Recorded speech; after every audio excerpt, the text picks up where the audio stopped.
Hey folks, Dave Temple here. As you know, my podcast is all about talking to some of the best thriller writers in the world. But now, after nearly 2.5 years, I think it's time I toot my own horn. So with that, I'm offering my thriller, The Poser, for sale. This thriller stars Hollywood detective Patricia Pat Norelli, a rookie cop working the overnight beat when one of Hollywood's biggest stars is found dead in her Hollywood Hills home. The only problem, the star just won an Oscar and is found dead only hours later. Now, Pat sees this as a way to forge her own path and muscles her way into the case. Soon, she and partner Detective Stuart Brown find themselves deep inside a complex case with more questions than answers and a ghost of a killer. Now, this isn't my first self-published book, but it's the first one I'm very confident you're going to like. I'm pretty proud of it. And for the rest of this month, you can get the ebook for only $5.95 or the paperback for $13.95. Now, since I do this weekly podcast as a free service, perhaps you'd consider this a way to help out your fellow thriller author.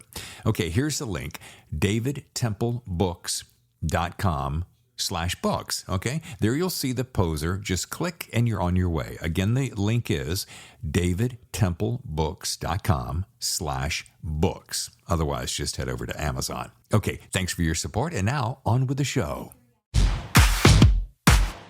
Hello and welcome to The Thriller Zone. I'm your host, David Temple, and today I have a very special guest.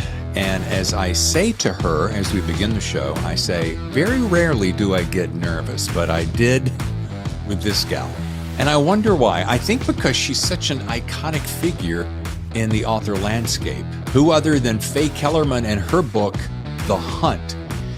So ladies and gentlemen, please welcome and please be patient with the sound of, we have a couple of sound issues that were not fixable, but I was so intrigued and so looking forward to speaking with Faye that we just barreled through. So be patient with the sound and be ready for some great insight from a prolific talent, the one and only Faye Kellerman right here on The Thriller Zone. What an honor to meet you. Thank you, David. I'm very glad to be on here. This is going to be fun. Yeah, I'll tell you, very rarely do I get nervous having done this my whole life, but I'll have to say I had a little bit of butterflies. I'm like, it's Faye Kellerman, for God's sakes. Well, we're going to jump right into The Hunt in just a couple of minutes, but I always like to get to know my authors, Faye. So if we can just chat a little bit, that would be spectacular. I know we've got about an hour or and change, a little less. Yeah.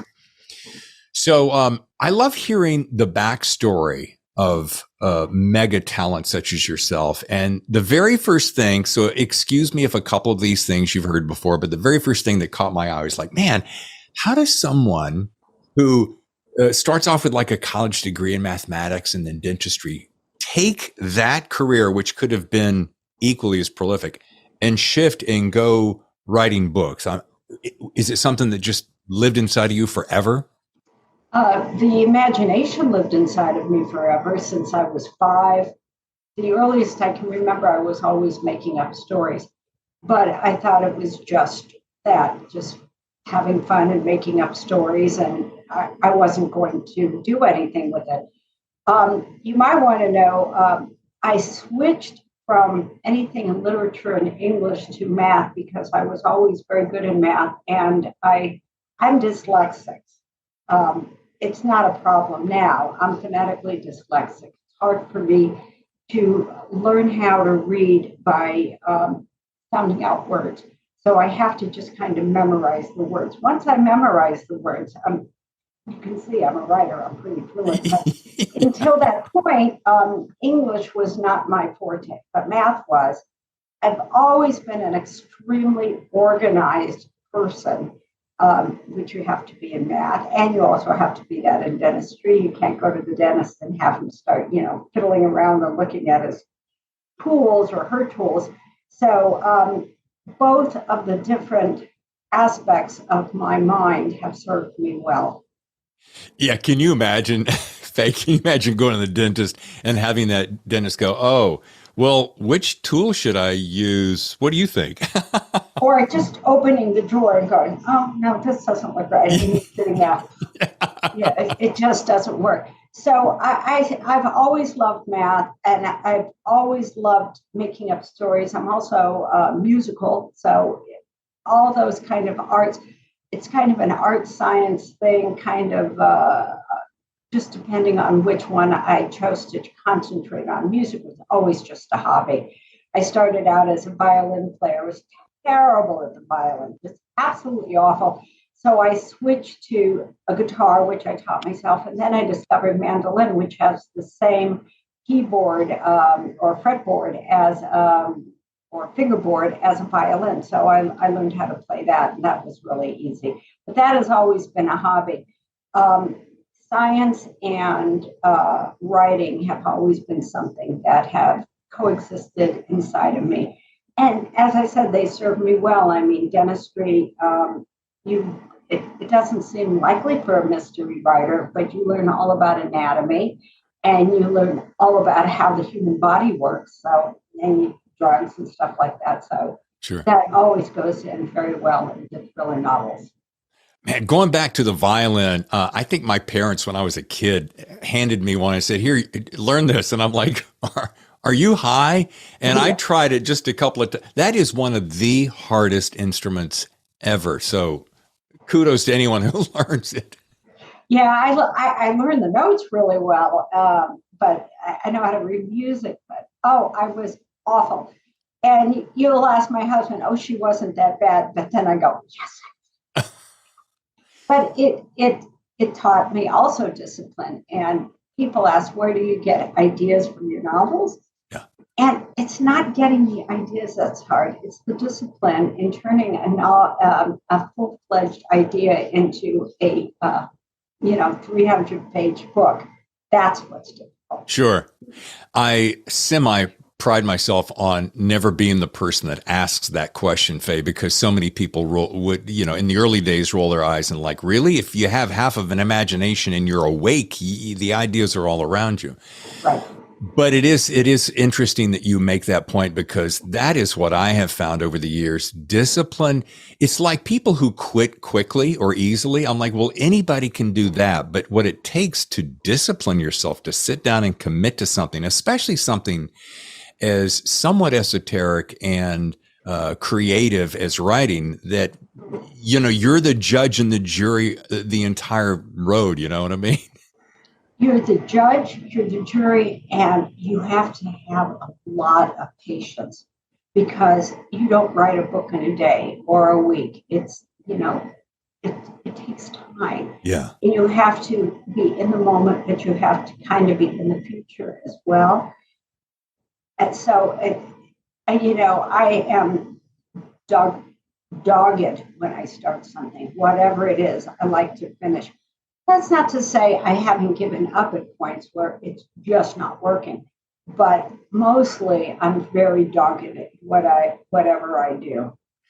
Well, that brings up my next point. I mean, 22 years ago this summer, if my math serves me, that you started Peter Decker and Rina Lazarus. So I'm thinking to myself, 22 years, if you were to tell someone today,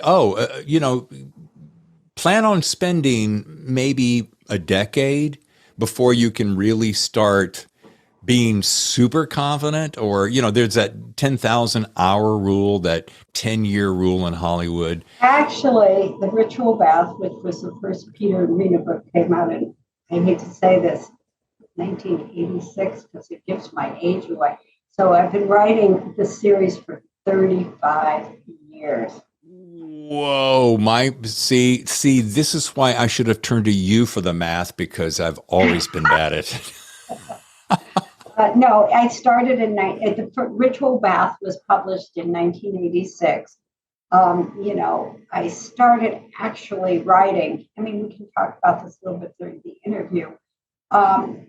Earlier than that, Jonathan, of course, was a big influence on me, and I saw him writing, and he was very encouraging. So, like every writer, your first novel is never your first novel. In your first novel, you never know what your first novel is. Sure. Oh, inside scoop. We are inside the interview right now.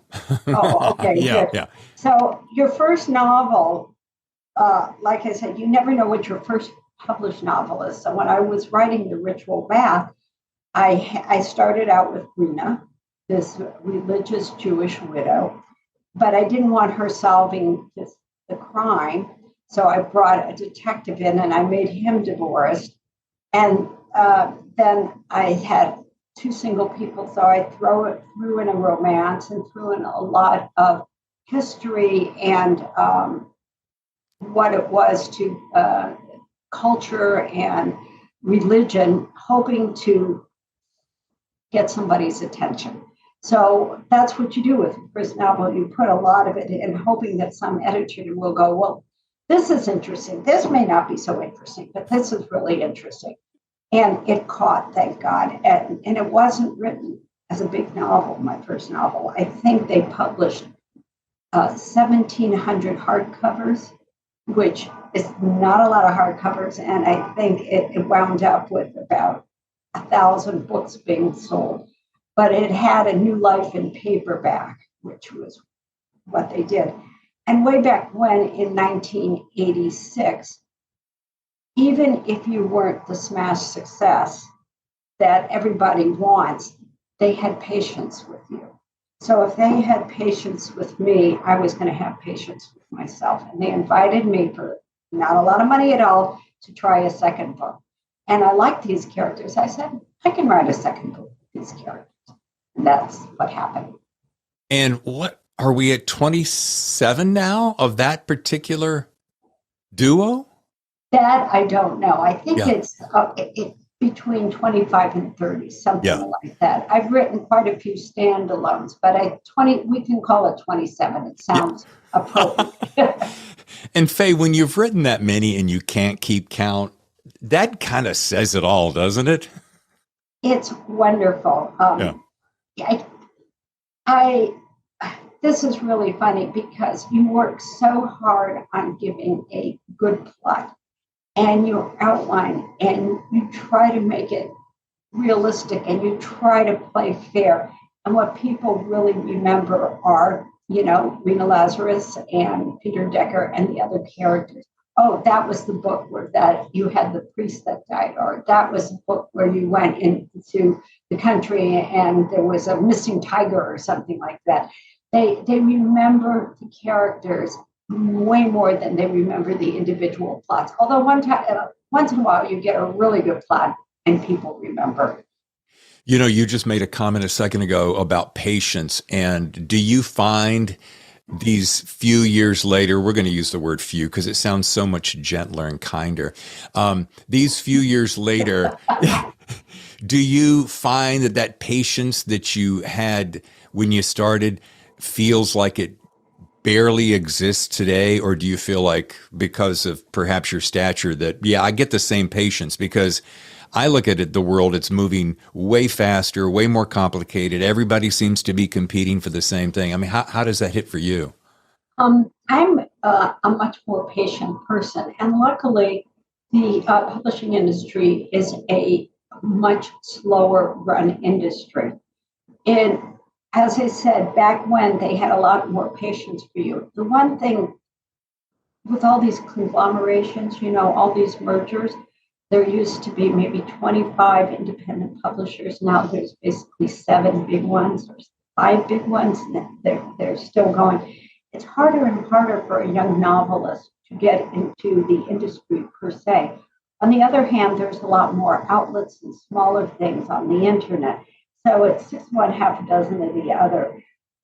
Writing a book, it takes a lot of time and a lot of thought. It's not like writing a script. It's not like things that your other entertainment dollar goes towards, like cable TV, not even movies anymore. It used to be going to a movie was an event. Yeah. They had these beautiful movie screens with and everybody would enjoy it. And when you do comedy, it's always better in an audience. Yeah. But people just stay at home. I'm guilty of it too, and wait for the movies to come to TV, or they just have a lot of original movies. So there's just a lot of division for your entertainment dollar. And book readers and people who love books tend to be a slower paced kind of cerebral activity. Sure. You can't rush through a book the way you rush, because you take your time with it, you decide the pace, whereas a movie or anything else just comes at you. And, when we go back to those early years, did you ever in your wildest dreams when you started out, did you have the foresight, the gut instinct, the intuition, whatever you want to call it, that said, you know what, I know that I'm gonna make a success at this? Or did you go, man, I had no idea it was ever going to do this? No idea. No idea whatsoever. I went book to book to book. And as I said, I started out as a very small book. And, my fans are great. Fans are great. Yeah. You can't exist without, I would never have a career if it wasn't for my fans. I was patient. They were patient. They waited each year and they bought the book, and slowly but surely the world got around. I didn't have my first bestseller until Justice, which I think was number 7 or 8. It took a while, but I didn't care because I loved, of course, everybody wants to make money and blah, blah, blah. Yeah. But I really enjoyed the process of writing. I really enjoyed the fact that I could call myself a writer because my books got published. It wasn't until way, way later that I had thought of myself as a person, an author who people maybe have heard of. It was a slow climb, but I didn't care because the journey was as fun as the success. Sure. Well, and that's in my opinion, the sign of a true artist. When you're really enjoying the journey, and I've always found this true in pretty much every aspect of life, if you're really in the flow and in the joy of it, goodness will always come. I think it's sometimes when you fight against it or worry about it or neurosis that you won't make the money or the people won't like you, that almost queers the deal or, funks up the mojo and just gets in your way. Whereas if you're just like, okay, I love doing this, and you stay centered in that. Don't you agree? Absolutely. You cannot write with an idea of an audience in mind. You have to really be excited of whatever you do. You have to be excited about it. And I was lucky enough to be, to really enjoy, as I said, the journey. It was something that was fun for me to sit and make up ideas. And then the mathematical part of how to take these abstract ideas and integrate them into a full-fledged novel that has a flow to it. And then even with the editing of a novel, it's a wonderful thing because then you have the body of the work and then you refine so it even flows even better. And you take care of the little gaps that don't flow nicely. So I kind of liked every part of writing a novel, from the inception to the beginning to the copy editing. Sometimes the copy editings are very meticulous and they point out stuff because you always forget things or you get your days mixed up when you're writing a novel, because the novel usually takes place within two months, anywhere from 2 weeks to 2 months. But you're writing it within 6 months to a year. So the beginning, you don't always remember as much as the end. And the beginning never matches the end. Right. So you have to kind of say, well, what did I want to do? Does this scene that I started goes nowhere? This scene went somewhere, but it's not built up enough in the front. So you go back and refine. So I've always liked the process of writing. And that's what made it a career, not the actual fact that I get paid for it is nice because nobody likes to work and not get paid. Yeah. But it has been a wonderful job for me. Your host, David Temple here. Hey, before we get back to the show, I thought I would throw in this one quick note. I have had authors approach me who want to actually advertise on the show. And I'm like, that's cool. I love that idea. I mean, think about it. We feature the best thriller writers in the world. You're one of the new up-and-coming thriller writers in the world to be, and you have a book coming out. Our rates are super reasonable. We're easy to work with, as you know, and we all want to work together to make success for all of us. Just reach out to us here at The Thriller Zone at thethrillerzone@gmail.com. Let's talk rates. Let's talk details. Let's do something together in the new year. I think you'll like it. Now, back to the show. I have to ask this question, and you're probably much too modest to answer it, but I love to know the secret sauce. I mean, I look at your career and I'll look at I think of newsstands that I've passed over the years, and there's always a Faye Kellerman near the top. And I'm like, man, what is her secret sauce? Can you think of what that magical, that seems a little silly, but that something that's very unique to you? Well, we all have voices, okay? What you have to do when you are a writer is find your unique voice. And that takes a while. That's why a first published book is usually not the first book you've ever written, because it takes a while to find the communication between author and reader, that the reader picks up a book and says, oh yes, this seems like Faye Kellerman's voice. This seems like Peter Decker is talking. Rena Lazarus is talking to me. I don't have a magic bullet. What I found that my fans have come back is they like Peter and Rena. They find them very relatable. They find, yes, they love the plots. And I worked really hard on doing a thriller plot. But they love the characters, the way they talk to each other, the way they talk to everybody else, and their family life. Peter and Rena have, they started out as two individuals. He had one child, she had two children. Since then, they had their own child, so they had a blended family of four children, and then they took in a foster child. So they had 5 kids. There's a lot of diversity within their own family. Decker's daughter married an Ethiopian Jew. Somebody else married this person. So they have a big family, and I think people like that. They like the different characters. And it was good for me because I could pull this character in or pull that character in whenever I felt like it, and do something with them.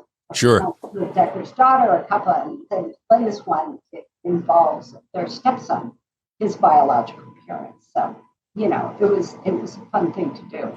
And speaking of family, I don't know, I can't think of a whole lot of authors who have so much family, so much writing in the family. I mean, your husband, Jonathan, I think your daughter, Eliza, has written, your son, Jesse's written. Mm-hmm. That leaves 2 more children. Are they involved in writing or creative process at all?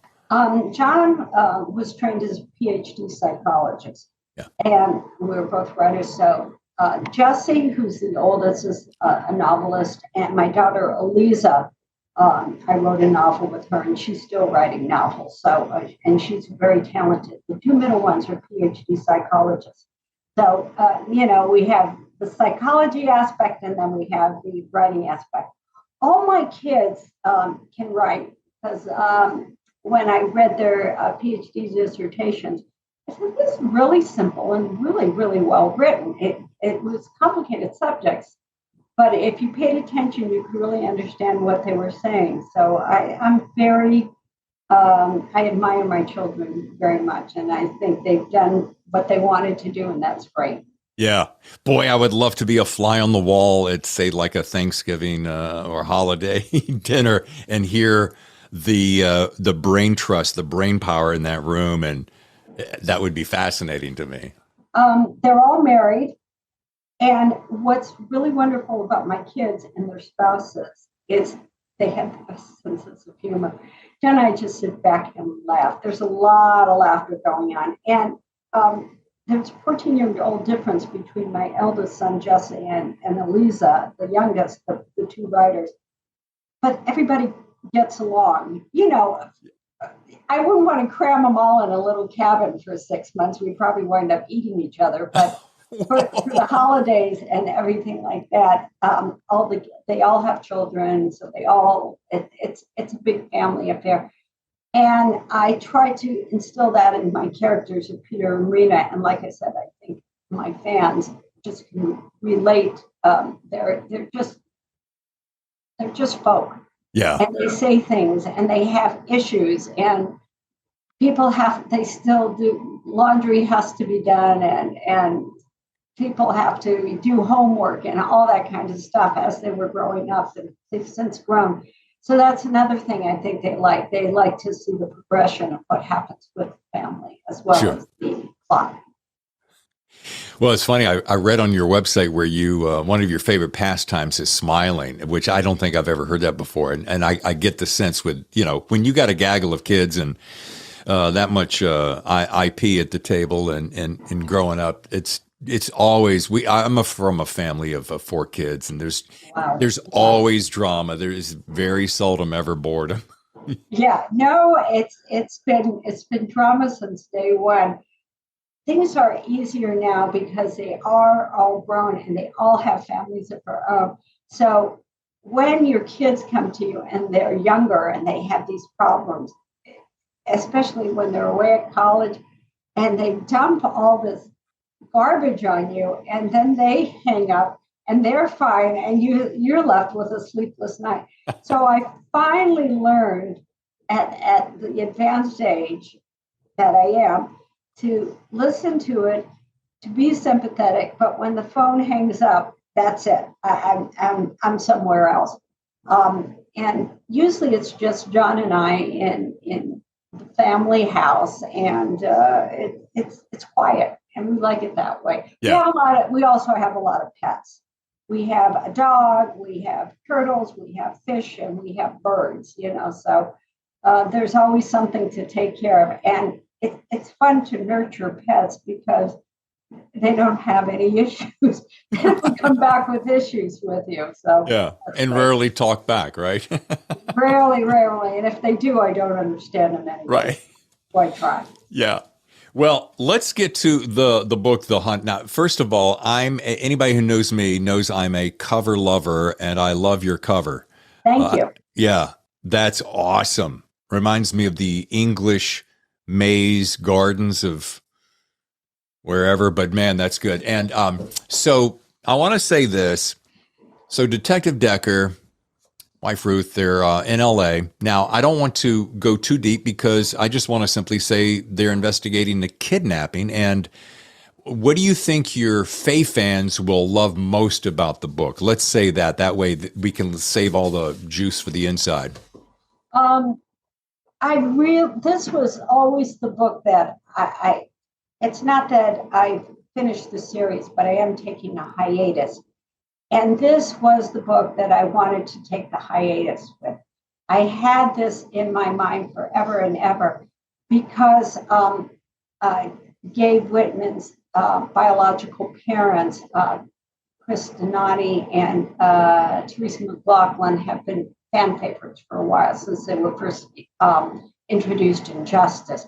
And I've weaved them into Decker and Rena's life for a long time. So the book has to do with missing people. And the first one is kind of a holdover from Lost Boys, which is my previous novel, where it involved literally lost boys, but the long arc story was a developmentally disabled man who disappeared and what happened around him. So that gets resolved in The Hunt. So Peter's looking into what happened to him.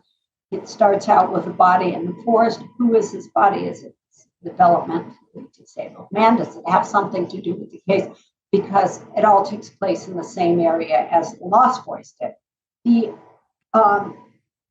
first 6 or 7 chapters have to do with something totally different. A boy has been kidnapped. It's Gabe Whitman's half-brother, his mother, and his half-sister managed to escape, but not without his mother getting beaten very, very badly to the point where she's almost dead. And he is 3,000 miles away in New York. She is in Los Angeles. He has no one to call. She refuses to call the police because there's implications that she took the children illegally. And so he calls his father, which is her former husband, and he comes in and kind of rescues you. So they start this very bizarre relationship. And it was very fun for me to do because Decker and Rena have always had a very functional working relationship. They care about each other. They love each other. They listen to each other. It's the kind of marriage that, you would want. It's not like they're not without their problems, but they're mature adults and they manage to go through life being a partnership. Terry and Chris, on the other hand, are very, very, very dysfunctional. And as an author, you always love to write about the dysfunctional people because they're the most fun. And they have this extremely bizarre relationship, sexual relationship that's bizarre, emotional relationship that's bizarre, and how that resolves around this little kidnapped boy is part of their story. And then, of course, because I have two disparate stories, you have to bring them together. And I'm hoping I did that well at the very end. You did. And here's my question. So you're talking about taking a hiatus. Now, are you going off the reservation, so to speak, and doing something completely different, or are you simply taking a hiatus? I am really taking a sabbatical for a while. It's not that I don't have ideas. I do, but I need to recharge my battery and I need to recharge my characters in a way. Whether I'll come back with something, I don't know, but it has to be something really special. Although they still talk to me, your characters talk to you. They really are live people, Peter and Rita.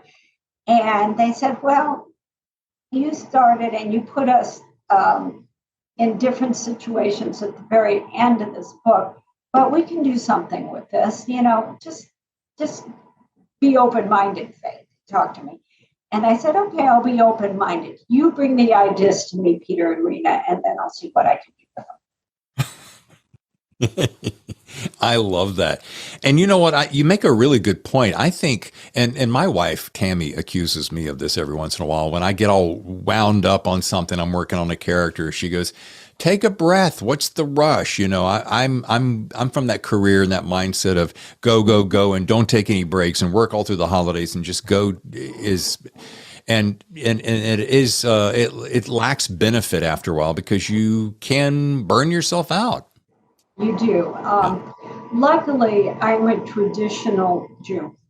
And even if I didn't want to take a break, I have set things where I have to take a break. Every week, the Saturday, which is our Sabbath, I don't work on that day. Then they have the individual big holidays like, the Jewish New Year's, Rosh Hashanah, and then Passover. And then there's two others in between that are lesser known, but is equally important for Judaism. So I've been forced to take breaks, but it's very important to recharge the motor. It's very important. I love traveling. John travels, we travel a lot.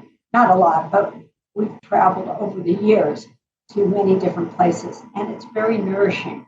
Yeah. Because it's a different environment. It's many times a different language. So your brain starts working. And in different environments and different cultures and everything, certain ideas, they do it this way. That's interesting. Maybe I'll bring that into this. He's an interesting character. Maybe I'll bring. So each individual time where you do recharge really helps you in the long run. Yeah, I agree with you. And there is something magical about just getting away and changing your environment. Just even if it's for a weekend, boy, I can see a mind shift happening. As we get to kind of start winding down, I was thinking about you and I thought, what would be if Faye could go back in time and talk to her younger self? What would she, and I'm saying this as though you're not sitting there, I'm talking to you, but what would you say to your younger self? Like things to look out for, or perhaps career advice? I don't know if I'd give myself any career advice because everything was certain things that didn't pan out the way I thought to happen for the best. But what I would tell myself and what I tell my children is, I know it seems like a big deal. Look, hopefully life is long. Don't worry about it. And don't globalize. I mean, try to see yourself out of this issue by doing a step-by-step approach rather than think, oh, this is terrible. And what if this happens? And what it may happen. The what if may happen, but you don't know if it's going to happen. And even people say, well, I worry to prepare. It never prepares you. Never, ever, ever. If the worst happens, it still hits you and you're still upset about it. So just kind of think in the moment. And that's a good idea when you're writing, because when you're writing, you have to be in the moment. You have to be in the flow. That's all you have. You can't start thinking about, well, what happens if I don't resolve this? No, you're in that chapter right now. You're in the 5 pages right now. Just concentrate on that. And I think that's how Peter solves his crimes. He doesn't try to look at the end before going through the process. It's all about the journey. And no doubt about it, you want a happy ending. You want a happy ending in life. You want a happy ending in things. You want things to work out. But sometimes when they don't work out, it's okay too. You know, as I always say, you learn way more from your failures than you do from your successes. Because your failures, you're always going back and analyzing. And so I would tell my younger Faye, who had quite a bit of failures, don't worry about it. Analyze why you consider this a failure and then try to move on from your life, because dwelling in the past is not a good thing. Yeah. My mother, who's passed, she used to say, don't borrow tomorrow's troubles today. Right. They've got enough problems of their own. Just stick with today. Well, and you have teed me up for my favorite question. I always wrap most of my shows with this, especially with prolific authors as yourself. And I always try to find out, oh man, because so many up and coming writers listen to my show. What's that single best, and it doesn't have to be one, it could be two, single best piece of writing advice as maybe a listener is embarking on a career? What would be yours, Faye? Have patience and be tenacious. Don't give up, because writing is a thing that requires a lot of patience, and keep writing. And of course, keep reading. Yeah. You have to read. Is it Stephen King that always gets the credit for this? If you're not reading, you'll never be a good writer, or something to that effect, right? You have to read. When I actively write, I don't read a lot of fiction, but I'm always reading a lot of nonfiction. The reason I don't read a lot of fiction is because you don't want to inadvertently steal from somebody else. But you have to read. You have to read. Your mind has to be active. Writing is an active. It is not a passive endeavor. It's an active endeavor, and it requires you to get a certain amount of fluency with language and with style, and you only get that by reading. Absolutely. Well, folks, if you are a Faye Kellerman fan, as I know you are, you're going to want to read this one, The Hunt. It's available right now, and it's a heck of a read. And I noticed something, Faye, you have nearly 500 reviews, and you've only been out for a week, so people are loving the book. Thank you. Thank you very much. And thank you to my fans. I love you. Yes, and also learn more at fayekellerman.net. But Faye, you have been delightful. I thank you so much for the honor of your time. This was a treasure. Thank you so much, David. It was a pleasure being here, and it was a pleasure talking to you. Yeah, that would have to be pretty easily the highlight of my week. Talking to Faye Kellerman, the book, The Hunt. What a gracious gal. What a talent. Now, coming up on next week's show, I've got a compilation of artists, a consortium of talents, if you will. Do you not recognize these names? Andrew Child, Heather Graham, Rick Bleiweiss, John Gilstrap, Reed Farrell Coleman, Don Bruns, Amanda Flower, Jennifer Dornbush. Yeah, they're all part of Hotel California. Do you like the Eagles? One of the greatest bands of all time, rock in the 70s. Well, you'll know the album Hotel California. Well, these guys and gals have come together to write short stories in this compilation, and I cannot wait to share it with you. Oh boy. I'm also going to do a little something extra here. I'm going to give you an inside scoop of what's coming up later in the month. Another book I thoroughly enjoyed. David Pepper wrote a book called A Simple Choice. Wonderful interview. Fantastic book. Great accolades. Another guy on my radar, this guy is a monster talent. Anybody who knows thriller writing knows Adam Hamdy. Adam was one of my very first guests when I started the show almost a little over a year ago. And this is his latest, The Other Side of Night. Have not just getting ready to crack it, but boy, everybody is talking about this. He's coming up this month. And another all-time favorite, this guy is a hoot and a half to talk to. J. Todd Scott has written a book called The Flock. Check out that cover. These are just some of the talents awaiting you this month on the Thriller Zone. One last awesome thing. You've probably seen on our social media that we have something coming up this weekend, which is our top 10 summer reads. Now, it started out as top 10, but I have so many good ones that I had to move it to Baker's Dozen. So it's going to be the top 13. Unfortunately, or fortunately, I'm not going to be able to get these newest books in there because I just don't have the time, and I would like to actually celebrate the holidays with my family. I'm your host, David Temple. I thank you so much for joining me. We'll see you again for another edition of The Thriller Zone.